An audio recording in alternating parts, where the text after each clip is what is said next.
Bienvenido a su programa Hablemos de Salud. Yo soy la doctora Jessica Álvarez y hoy contamos con la presencia del doctor Antonio Villegas. En breve conoceremos mucho más sobre él.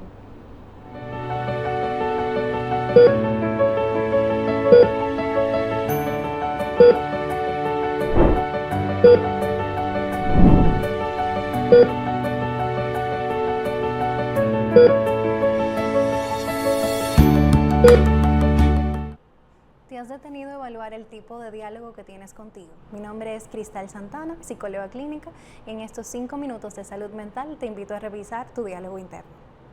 ¿Qué es eso de diálogo interno? Eso no es más que el tipo de comunicación que tienes contigo mismo, es decir, las palabras que eliges usar para describirte o las palabras que eliges usar al comunicarte contigo. Ahora bien, quizá eso suene un poco extraño. ¿Cómo así comunicarte contigo mismo? Si siempre nos han vendido que el hecho de hablar solo es sinónimo de locura. Sin embargo, hoy yo quiero desmentir eso un poco. La realidad es que al estar en sintonía con lo que sucede en nuestro mundo interno, hablamos de tener una salud mental óptima o una salud mental adecuada. Cuando estás en sintonía con lo que sucede aquí adentro, pues sabes exactamente cómo te tratas y cómo te cuidas. Y por el contrario, también cómo te maltratas. Si te preguntara en este momento cuáles palabras utilizas para describirte, ¿qué me dirías? Si te preguntara cuándo fue la última vez que te cuidaste o que hiciste algo por tu cuidado, ¿qué me dirías? En el día de hoy te invito a revisar la relación que tienes contigo, porque es allí, en esa primera relación, donde inicia el buen cuidado y el buen trato hacia nosotros mismos como seres humanos. Es allí donde empieza una salud mental adecuada. Entonces, en el día de hoy te invito nuevamente a que recapitules y que cada vez que veas que cuando fallas te criticas o te juzgues, mejor practiques la compasión y que utilices más bien palabras que puedan animarte a seguir o animarte a levantarte. ¿Qué te ha dejado esta enseñanza? ¿Qué te ha dejado este momento? En el día de hoy quiero que analices tu conversación contigo y que a partir de allí me digas el tipo de salud que estás teniendo. Algunas herramientas que quizá te pudieran ayudar a revisar el tipo de diálogo interno que llevas es cuestionar en qué escenario sale la crítica, en qué escenario sales como juez de tus acciones y de tus actitudes, en qué momentos quizás eres un poco más duro de lo usual contigo mismo. Y ese es el mismo trato que llevas hacia los demás. Si alguien más cometiera el error que tú cometiste, ¿cómo lo tratarías? Eso te puede llevar a analizar el foco o el lente con el que te estás mirando.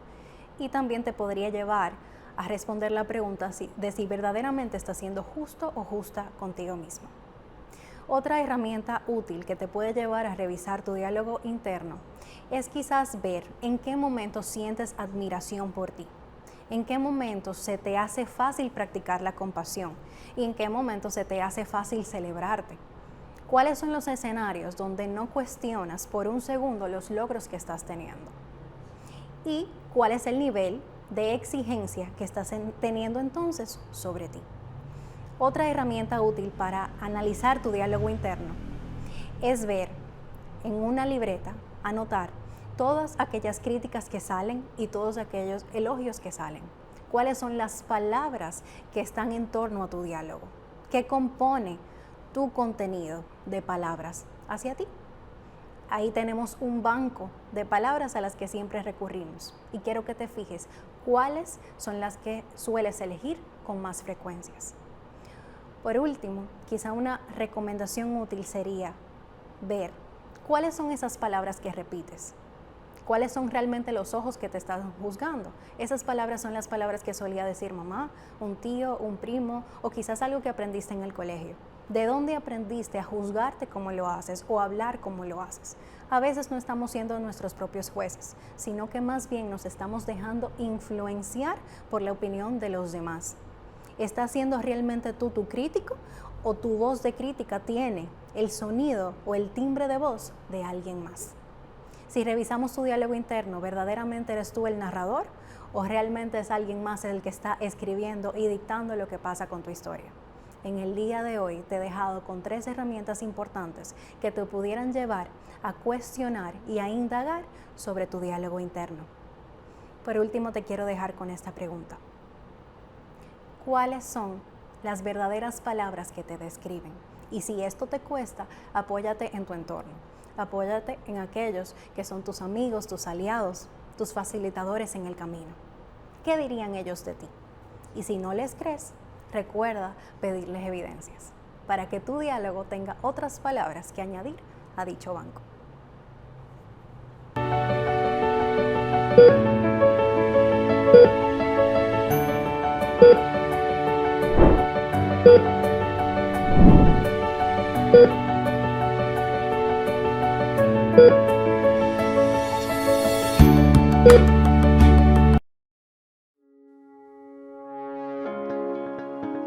Así como el señor presidente ha conseguido que la República Dominicana sea el ejemplo a seguir, nosotros hemos podido conseguir, modestia y aparte, junto a este equipo de colaboradores, que SENASA sea el ejemplo a seguir dentro de la salud dominicana.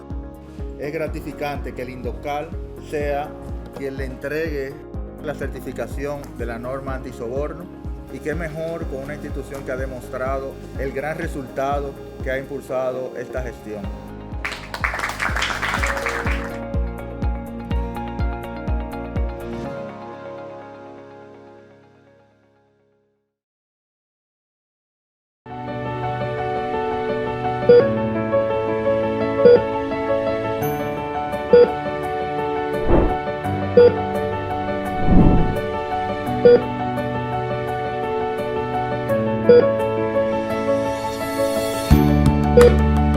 Como dije anteriormente, hoy contamos con la presencia del doctor Antonio Villegas, internista e infectólogo. Doctor, un placer tenerlo hoy aquí. Gracias a ustedes por la invitación. Doctor, siempre le pregunto a los doctores, ¿qué los motivó a irse por el área que se dedican? En su caso, la infectología. ¿Cuál fue su motivación para irse por esa área? En verdad, la infectología es quizá la rama de la parte clínica de la medicina, donde uno ve al paciente más integral. Sí. Hay un lema en medicina y eso, que a veces los médicos especialistas, subespecialistas, tienden a volverse médicos de un solo órgano. Ajá. Eso, más o menos, es una tendencia y ocurre, y no está mal si tú eres cardiólogo, tú te dedicas a la parte cardiovascular. Sí. Pero a mí, desde que empecé a estudiar medicina, siempre me gustó y siempre vi la idea de que uno es un todo. Uno no es un corazón nada más, uno no es un cerebro, uno no es nada más riñón o la piel, por ejemplo, sino uno es un todo. Y a medida que fue entrenándome, por ejemplo, en medicina interna, que es la primera parte de todas las carreras clínicas, particularmente, me fui dando cuenta que me gustaba más, como verlo como todo. No nada más, exactamente. Obviamente en mi entrenamiento tuve la experiencia de estar con grandes cardiólogos, con grandes neumólogos, neurólogos y así sucesivamente. Y aún así no me llamaba la atención esa visión circular y particular y única de algunas especialidades. Entiendo. Y tuve la oportunidad de conocer una infectóloga, que al final fue mi inspiración, y me di cuenta de que veía un paciente con infección cualquiera y no era nada más enfatizarse en eso, sino ya lo veía todo. Y eso me gustó. Tuve la experiencia de estar con ella, me gustó más. Sí. Y luego hice mi entrenamiento en infectología y creo que fue la mejor decisión que pude haber tomado. Porque uno tiene un paciente infectado y en verdad no es nada más la infección. Es ver por qué ocurrió. Sí.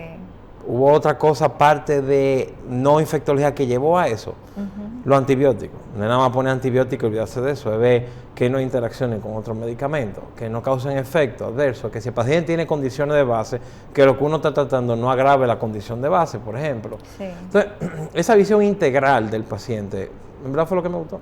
Sí. Y lo que más me gusta, en verdad, de los pacientes de infectología. Bien. Doctora, hoy nos toca en particular hablar de un tema, el cólera. ¿Qué es el cólera?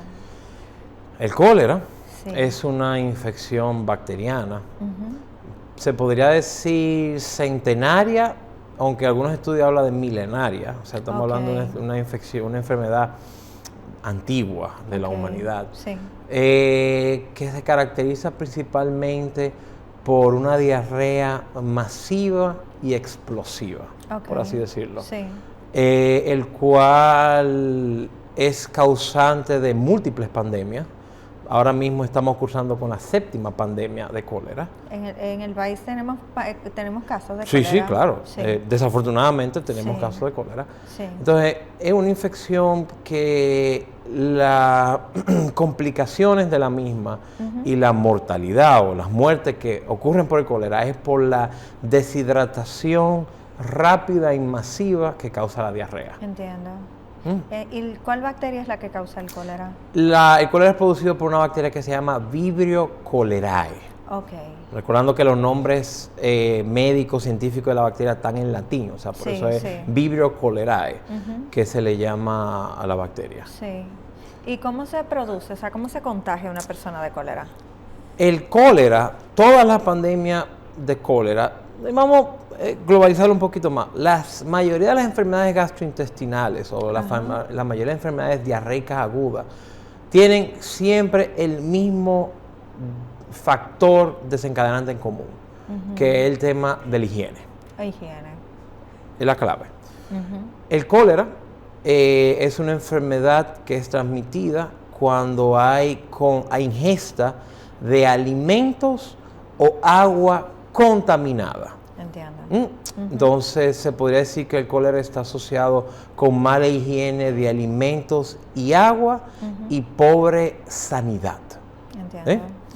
¿Por qué pobre sanidad? Porque si uno está en contacto en lugares donde hay brotes de cólera y uno no tiene una adecuada higiene de la mano, simplemente de la mano, ya es un factor de riesgo, sin ni siquiera tener que comer una comida contaminada. Simplemente a veces estar en ambientes donde hay brotes, ya es un factor de riesgo cuando uno toca cosas y no se hace una adecuada higiene de mano. Sí. Pero no solamente de eso. Por ejemplo, desafortunadamente hemos vivido unas semanas donde hemos visto inundaciones aquí en la capital. Sí, claro. Y las inundaciones o los eventos naturales siempre llevan a problemas de sanidad. Y es normal encontrar brotes epidémicos de ciertas enfermedades asociadas a desastres naturales, porque todo el sistema de higiene se irrumpe, se destroza, se daña, se destruye, como uno quiera llamarlo.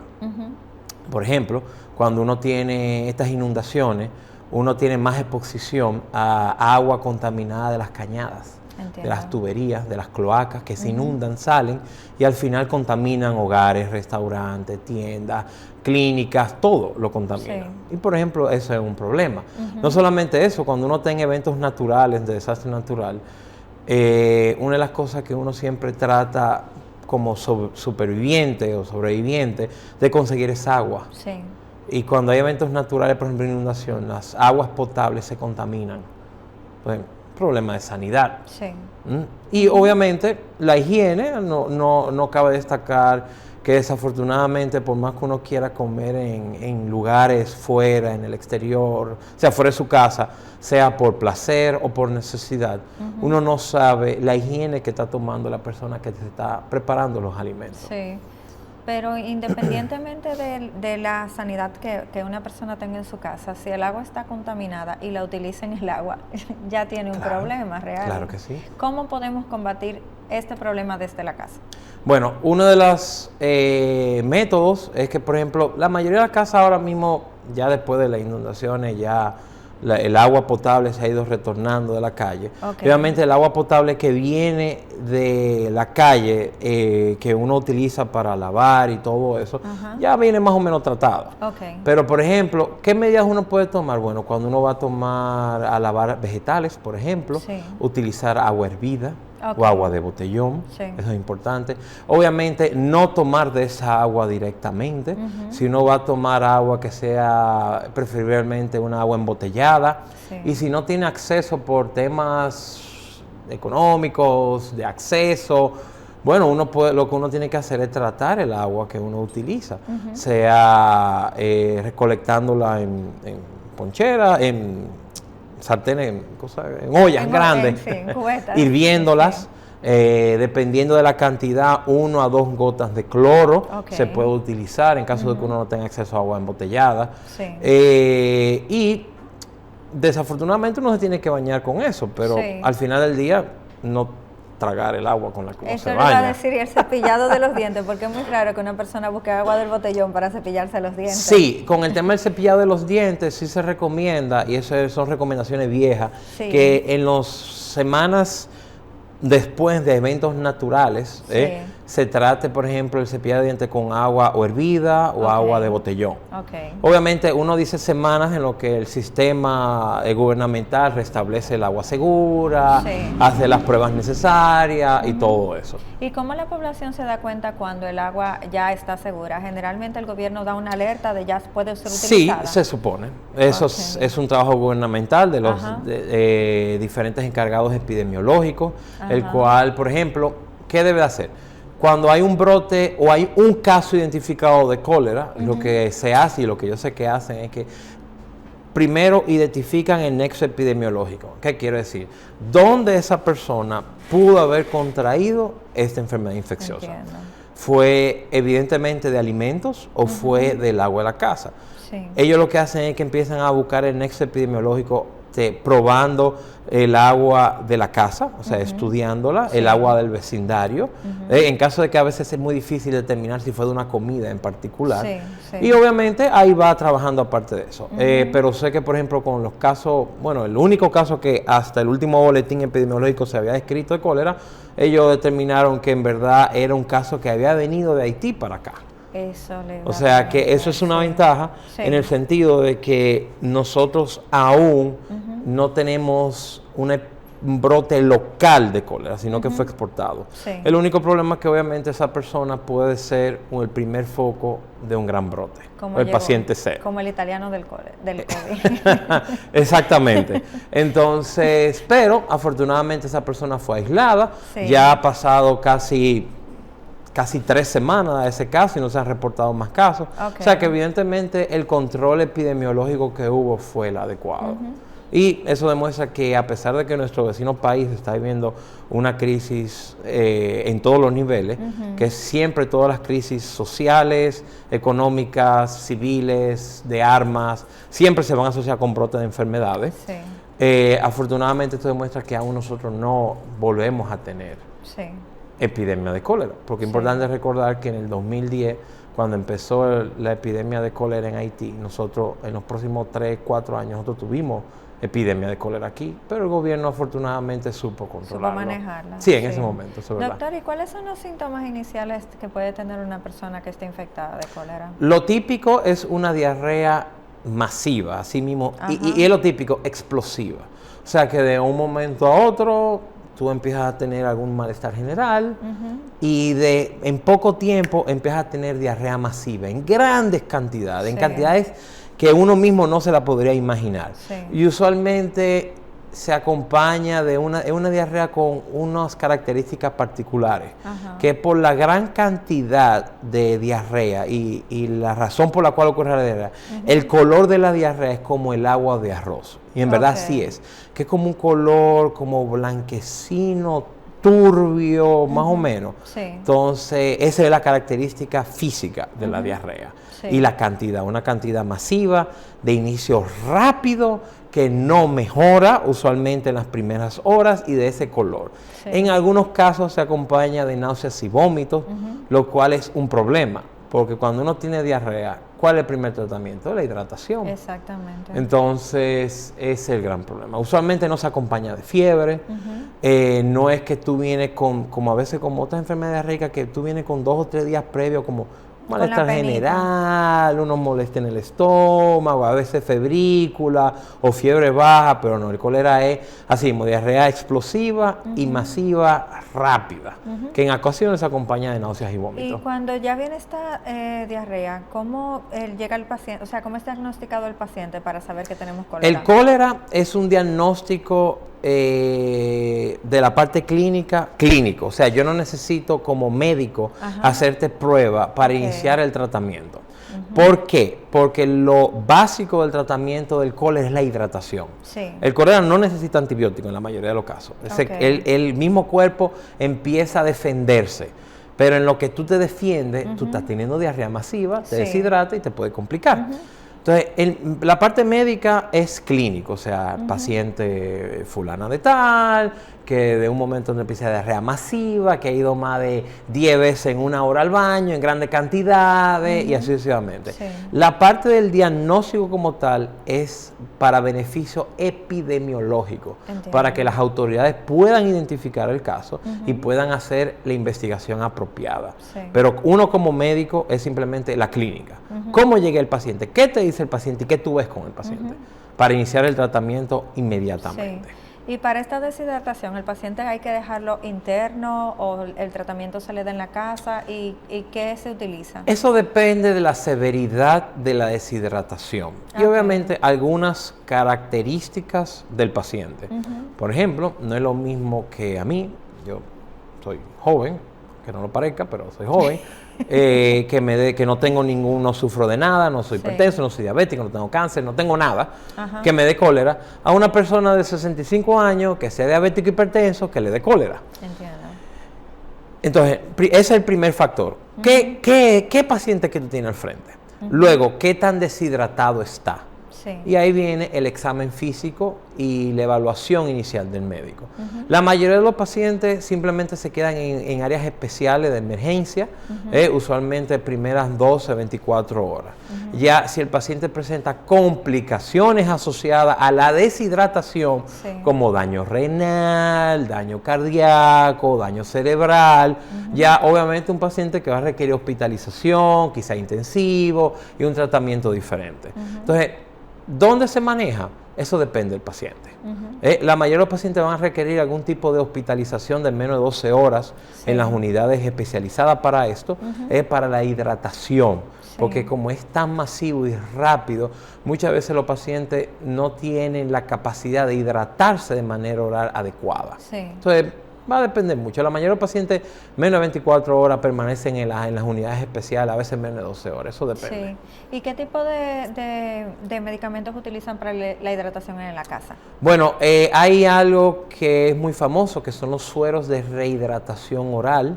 Específicamente eso, que son unos sueros que se venden en la farmacia sin receta, el cual tienen cantidades específicas de electrolitos que se deben de preparar 1 o 2 sobres en 1 litro de agua. Lo que se recomienda es que con cada evacuación el paciente consuma de 500 a 1 litro de agua después de cada evacuación, como para tratar de compensar. Y esos son unos sueros de hidratación oral, probablemente lo han escuchado, son unos sobrecitos usualmente blancos con letra azul, que uno en cualquier jarro uno lo diluye, lo prepara y se lo toma.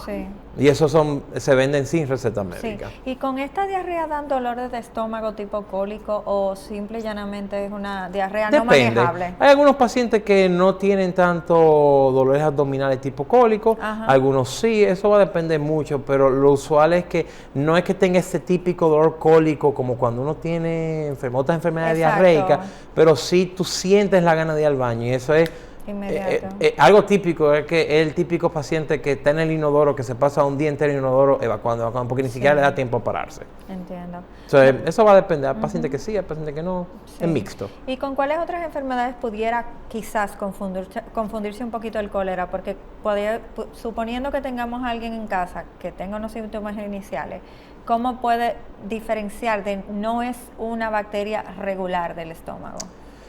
Bueno, lo primero es, una de las características que te hace diferenciarlo es lo súbito de cómo es y de la cantidad.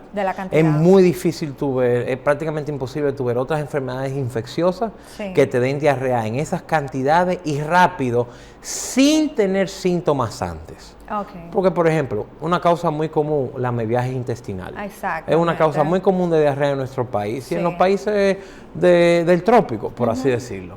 Usualmente la amebiasis intestinal se acompaña de fiebre, importante dolor abdominal, importante que cada vez que uno va al baño le sigue, o sea, le precede un dolor abdominal importante. Ajá. Las diarreas no tienden a ser en cantidades tan grandes, tienden a ser muy fétidas, o sea, con olores muy fuertes. Sí.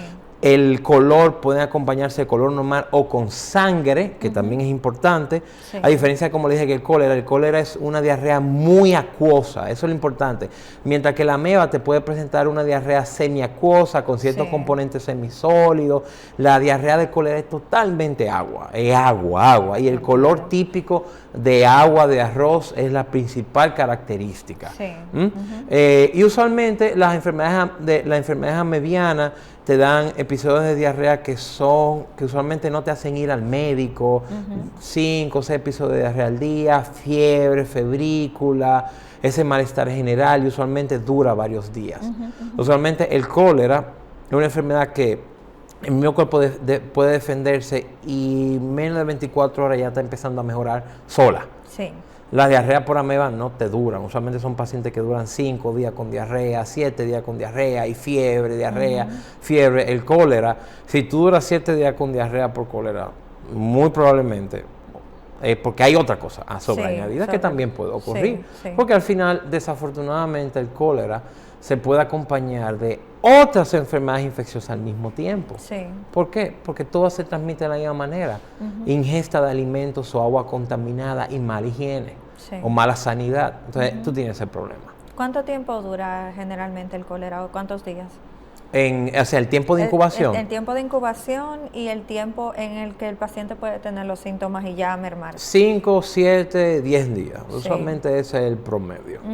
El que promedio. dura, exactamente. ¿Y el comportamiento del cólera es igual en hombres y mujeres y en niños? No hay diferencia. No hay diferencia. Lo que la diferencia es la velocidad en que el paciente se puede deshidratar.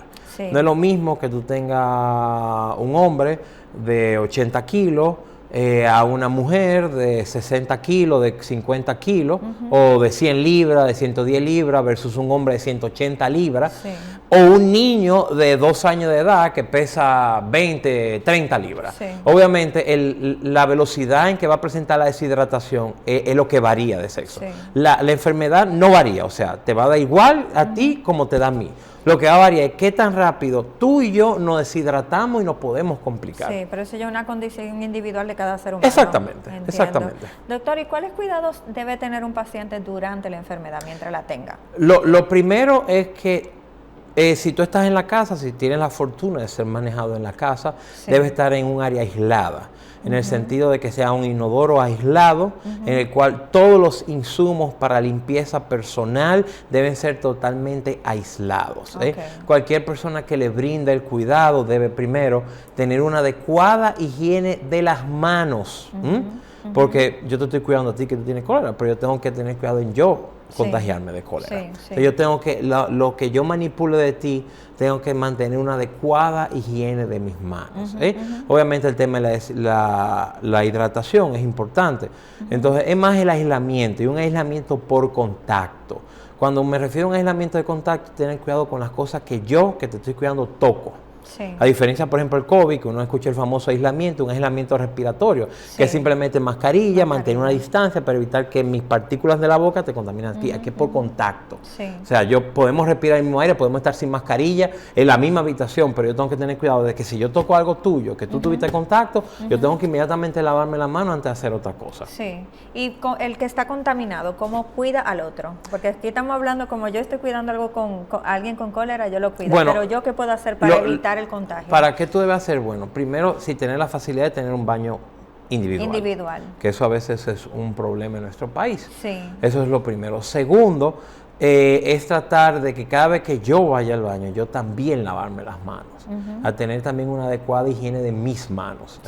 Eso básicamente es lo principal, que yo como paciente, para cuidarte a ti. Sí, y en dado caso de que tuviera que compartirse el baño porque hay uno solo, la persona que está contaminada del cólera, ¿debería limpiar su área de cuidado? Eso es un tema, porque lo ideal es que si es así, no esté en la casa.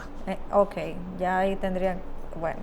No. Eso es un problema. Entiendo. Porque lo ideal es, porque independientemente, por más higiene que uno trate, el riesgo es muy elevado de que la persona que lo está cuidando se contagie. Entiendo. Porque, créanme, o sea, estamos hablando de una persona que fácilmente puede pasarse 2 y 3 horas prácticamente Sentado sin en pararse el del baño. inodoro. Wow. Entonces, si hay alguien más que comparte el baño, Sí. ya tenemos algunos inconvenientes ahí. Es verdad, es verdad. Doctor, ¿qué otras complicaciones puede haber a nivel sistémico por cólera? Por el cólera como tal, no. Por la deshidratación que lleva el cólera, sí. Insuficiencia renal. Porque es importante. ¿Qué hace el cuerpo? Inmediatamente el cuerpo empieza a deshidratarse, el riñón se cierra, por así decirlo, para no evitar que uno siga orinando y que uno mantenga líquido adentro. Sí. Pero también cuando uno se deshidrata, va a llegar menos sangre al riñón y el riñón se empieza a afectar. Sí. Una complicación importante de la deshidratación es neurológicamente. Cuando uno se deshidrata, la sangre pierde volumen, o sea, hay menos líquido en la sangre. Sí. Al haber menos líquido en la sangre, llega menos oxígeno al cerebro, por así decirlo, lo más sencillo posible. Sí. Y obviamente uno se empieza a apagar, a poner somnoliento, con mucho sueño, o aquellos pacientes que no responden. Sí. Esas son las 2 principales complicaciones. Y obviamente en aquellos pacientes con una diarrea tan severa que aún con la hidratación oral o endovenosa no sea suficiente y entre en un estado de choque. Okay. Que el mismo concepto de cuando uno pierde sangre, cuando uno se corta en accidente, que uno pierde sangre, es el mismo tipo de choque, que es choque por disminución del volumen de la sangre. Entiendo. Literalmente. Doctor, ¿y qué pasaría con un paciente que se descuide en un cólera? Que lo de, o sea, Morirse. Morirse. Simple y llanamente. Sí. Y obviamente poder poner en riesgo a la comunidad o a aquellas personas que están en su alrededor. Sí, porque está contaminando. Ese es el problema. Este tipo de brote, ¿por qué las autoridades se alertan? Y es porque una persona, ese paciente cero, ese primer paciente, puede ser la causa de una pandemia, de una epidemia nacional. ¿Entiendes? Entonces, obviamente, no solamente uno debe estar pensando en uno, pero uno debe estar pensando en los otros que están a su alrededor. Entiendo. Entonces, bueno, doctor, lamentablemente tenemos que ir a la pausa. En breve regresamos con su programa Hablemos de Salud.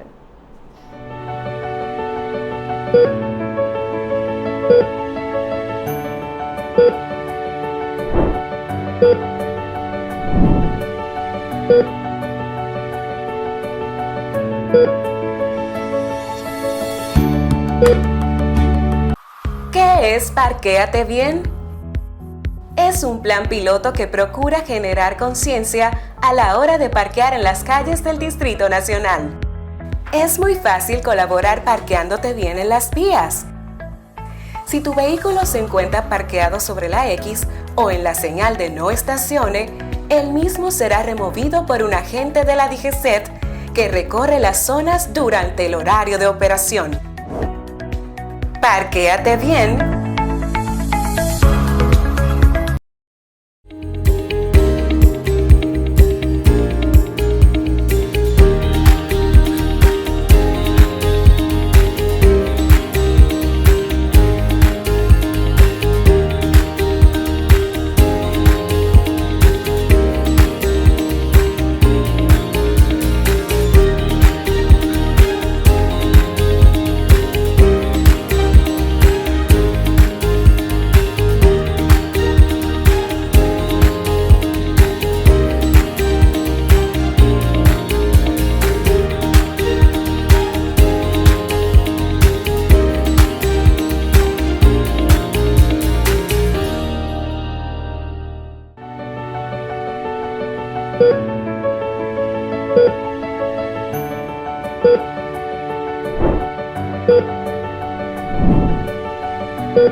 Regresamos nuevamente a su programa Hablemos de Salud. Doctor, vamos a hablar un poquito de cómo está el cólera en nuestro país y la situación actual que tenemos, porque sabemos que en el vecino país está el cólera.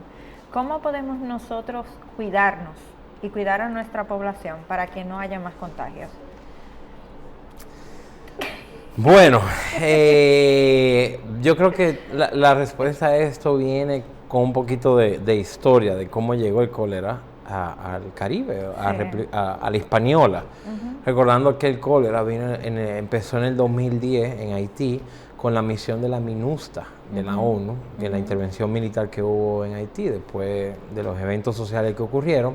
Específicamente se le asocia a un grupo de militares de un país que es común el cólera, que es Nepal. Sí. Entonces, ¿qué te quiero decir eso? Que la globalización, por más buena que sea, trae sus problemas. Y el principal problema de la globalización es el movimiento de enfermedades infecciosas en el mundo. Entonces, ¿por qué empecé con eso? Porque la manera de evitar que ocurran más brotes, porque hasta ahora ha sido un caso aislado, pero que empiecen a ocurrir brotes o una epidemia a nivel nacional de cólera, es obviamente teniendo un estricto control migratorio. Entiendo.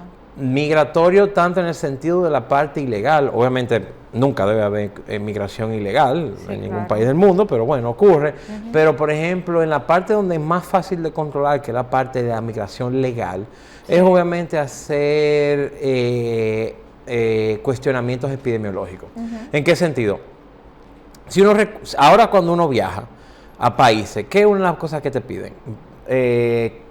Tarjeta de vacunación, comprobante de vacunación de COVID, o prueba de COVID, o en muchos países para emitirte visas o al momento de tú salir del país, cuando uno llena los tickets digitales o algo así, te hacen cuestionamientos sobre la sintomatología asociada a COVID. Eso es cierto. Entonces, algo que se pudiera hacer, es un poco difícil, es tratar de hacer investigaciones epidemiológicas de las personas que vienen de Haití a República Dominicana por cualquier razón. Sí.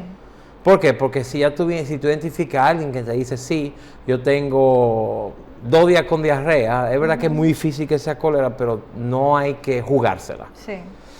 Además de que hay un problema que yo no he mencionado, que no ha venido en el interrogatorio. Sí. El cólera puede cursar sin síntomas y uno ser portador asintomático de cólera. Y eso ocurre principalmente en personas que viven en lugares donde ya el cólera es la norma. Okay. Porque tú desarrollas un sistema de defensa que evita que tú presentes la enfermedad severa como tal. Y tú puedes ser un portador asintomático. ¿Y qué síntomas tiene un portador asintomático? Ninguno. ¿Y qué tan, o sea, cómo contagia? ¿Cómo contagia? Bueno, con el mismo tema. Una persona que puede, vamos a decir que yo soy un portador asintomático y yo trabajo en un chimi. Y no tengo adecuada higiene de mis manos. Y yo le preparo a usted el hot dog que usted está pidiéndome. Ajá, eso no come en la calle.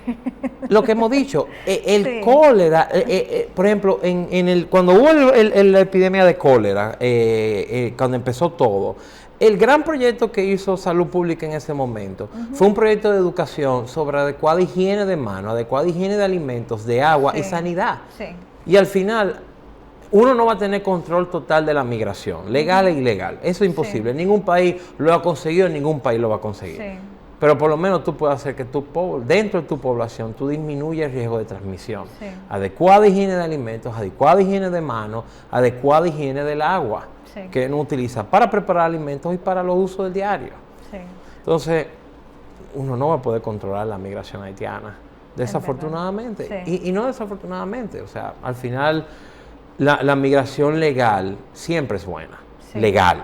La ilegal no tanto, pero es un tema ya para después. Pero ¿cómo uno puede ayudar a la población? Bueno, lava bien tus alimentos, utiliza un agua adecuadamente recogida y lávate la mano antes y después de ir al baño. Simple y llanamente.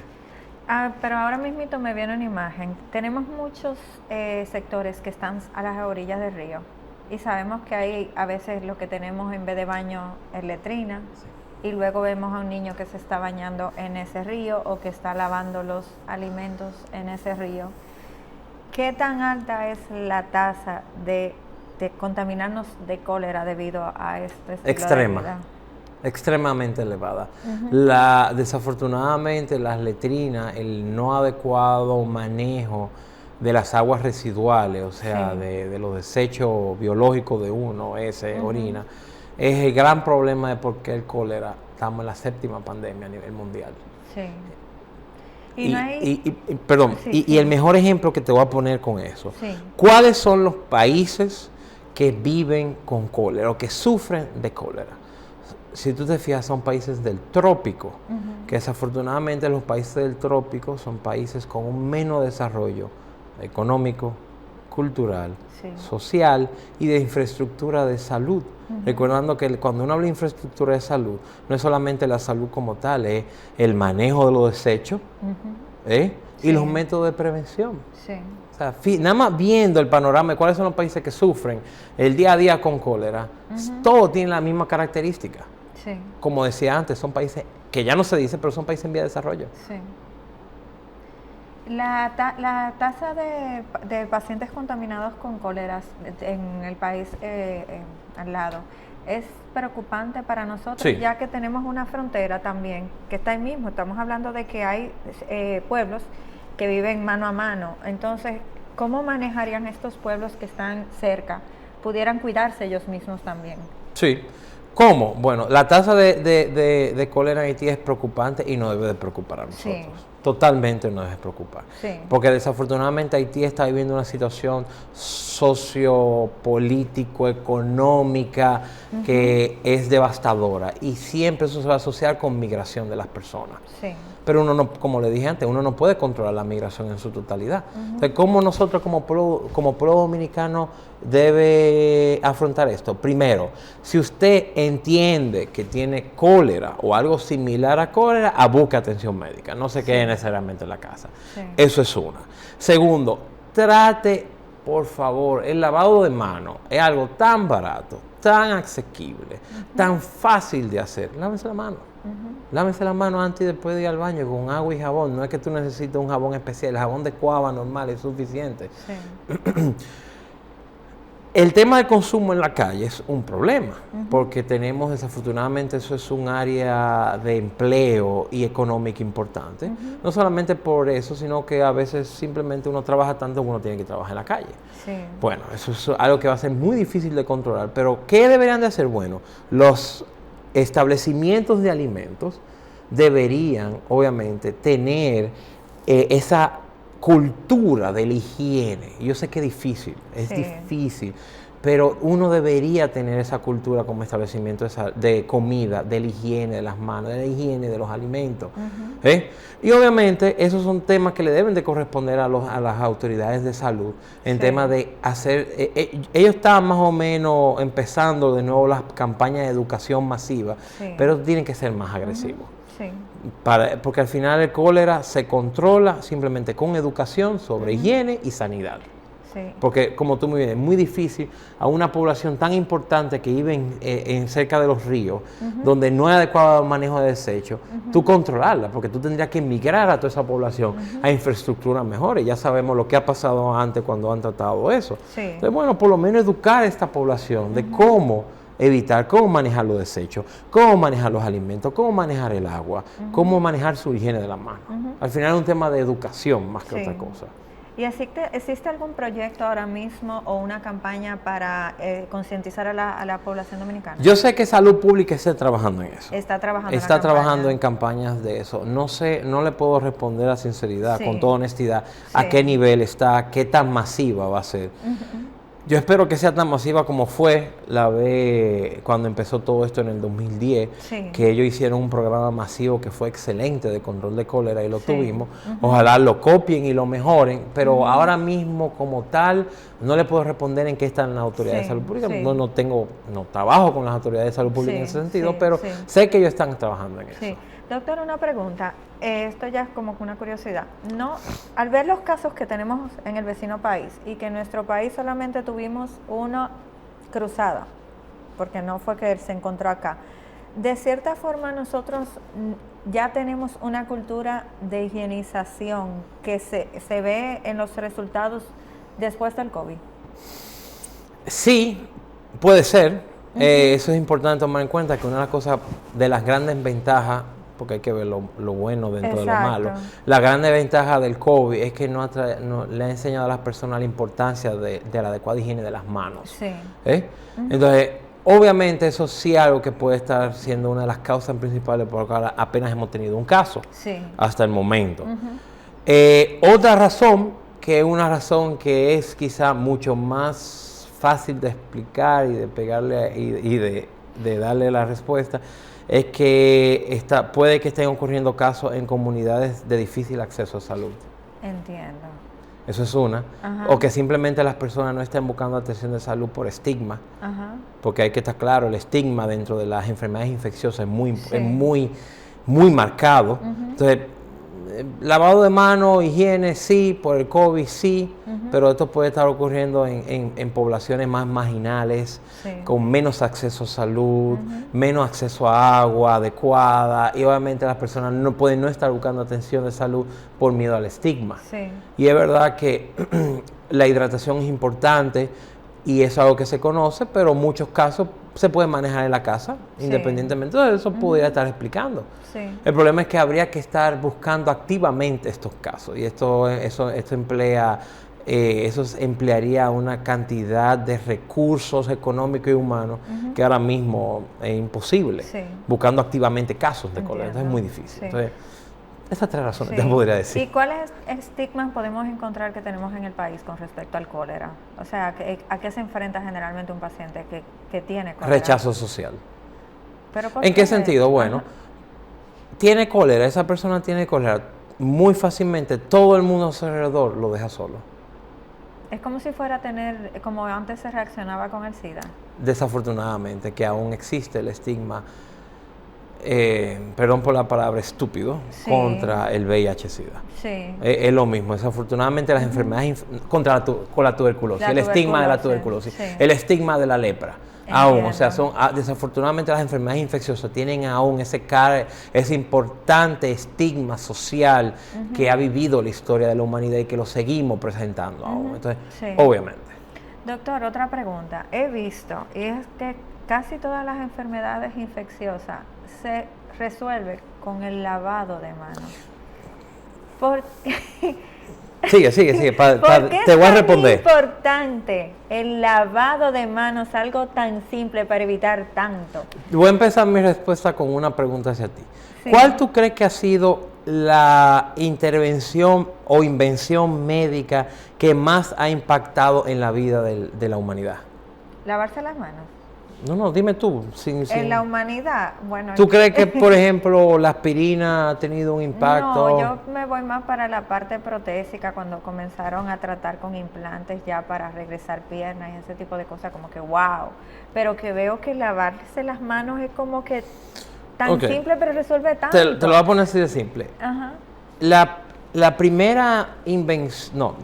La invención... intervención en salud que más impacto positivo a la humanidad ha traído fue el descubrimiento de la penicilina, de los antibióticos. No hay ningún medicamento que se acerque con el antes y después de la penicilina. Y el segundo ha sido el lavado de manos. Cientos de kilómetros después vienen los demás medicamentos. Exacto. Porque esas han sido las dos intervenciones que más han impactado en la morbilidad y en la mortalidad en la humanidad.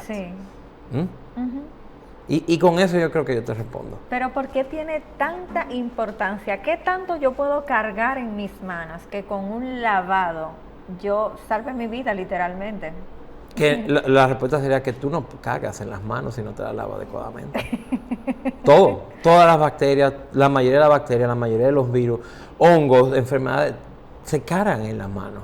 Se quedan en las manos. Claro que sí, claro que sí. El lavado de las manos es extremadamente importante. La enfermedad infecciosa de la que más mata son las enfermedades diarreicas agudas. Principalmente en países de mucho más escasos recursos económicos. Y el principal razón de esto es porque en estos países no tienen adecuado acceso a un agua segura. Un agua segura implica alimentos adecuadamente limpiados y manos adecuadamente lavadas. Todas las enfermedades gastrointestinales se transmiten por ingesta fecal oral. O sea, yo voy al baño, tengo diarrea, estoy malo, me lavo, pero no me lavo la mano, voy y te preparo un sándwich, tú te comes el sándwich, Y se pegó. Todas las enfermedades gastrointestinales. La mayoría de las enfermedades virales, respiratorias, se asocian con el tema del lavado de manos. Sí. ¿Por qué? Porque las bacterias, muchos virus, muchos parásitos y hongos, tienen la capacidad de sobrevivir en superficies. Sí. Y una de esas superficies en nuestras manos. Entonces, simplemente con agua y jabón se elimina la mayoría de estos patógenos que causan enfermedades en el ser humano. Entiendo. Doctor, ¿nuestro país está preparado para una pandemia de cólera? ¿O para un... El COVID demostró que nuestro país no está preparado para una enfermedad de alta carga en salud. O sea que no, nosotros no estamos preparados. Es verdad que hay un sistema que funcionó en los niveles de atención primaria contra el cólera, pero afortunadamente nosotros no vivimos la epidemia que vivió nuestro vecino país Haití. Sí. Entonces, ahora mismo, a ese nivel de esa epidemia que tuvo Haití, nosotros no tenemos el control. Por eso, en ese momento, las autoridades de salud se enfatizaron en la prevención, porque sale mucho más barato para el sistema de salud prevenir que tratar. Que tratar, claro. En todo. En todas las enfermedades sale más barato prevenir que tratar una enfermedad. Ciertamente. Entonces, por eso el énfasis de prevenir, lavarse la mano, adecuada higiene de alimentos, de agua y sanidad. Sí. Pero nuestro sistema de salud no está preparado por una epidemia tan importante como la que vive nuestro sistema, nuestro vecino país como Haití. Doctor, si usted tuviera que decirle a la población con respecto al cólera, algunas palabras directas, aquí tiene la cámara para que... Lávense la mano. Lávense la mano. Lávense la mano. Es que eso es clave. Sí. No nada más para el cólera, para todo. Lávense la mano. ¿Las manitas limpias funcionan igual? Sí, las manitas limpias funcionan para enfermedades virales principalmente. Okay. Para el cólera, alguna enfermedad gastrointestinal es mejor la mano. agua y jabón. Entendí. Si no tiene agua y jabón, use alcohol, pero haga adecuado higiene de las manos. Sí. Doctor, si alguien quisiera contactarlo, ¿dónde pudiera conseguirlo para que dé sus contactos? Afortunadamente, yo trabajo en Sedimán. Allá es mi consulta principal, lunes y martes. Allá somos un equipo de infectología, no solo yo, también la doctora Eliane Castillo, que también consulta allá en Sedimán, y la jefa del departamento, la doctora Claudia Blanco, somos el equipo. Llamando a la central telefónica del centro, pueden agendar una cita o comunicarse conmigo directamente y con gusto. No tengo redes sociales, no soy muy fanático de las redes sociales. Debería tenerlo y comenzar con su campaña de lávense las manos. Pero eventualmente sé que caeré entre las redes sociales, pero doctor, mientras tanto allá. Ha sido un placer haberlo tenido gracias en nuestro a programa. Muchas gracias por toda la información. Allá en sus casas, lávense las manos y vamos a cuidarnos del cólera que está ahí al lado, allá un pasito de acá. Eso ha sido todo por hoy en su programa Hablemos de Salud. Se despide Jessica Álvarez.